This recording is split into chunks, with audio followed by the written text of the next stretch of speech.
United, yeah, and when Cristiano was there, we knew that, okay, Ash will deal with him.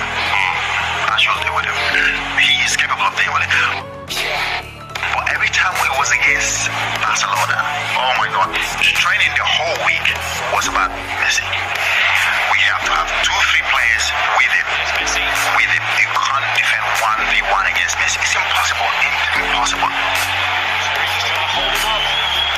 You're dead.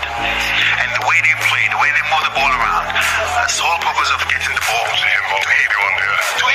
And all he's doing is watching the game. I know we all talk about how he moves around, but it's just to find the space. And once that ball gets to him, the movement, everybody's running, everybody's moving.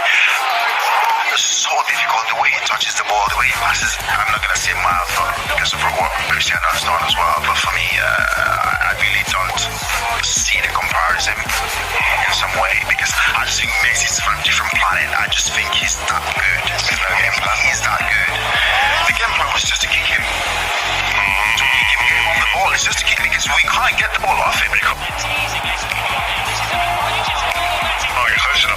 can't get close enough. You think you're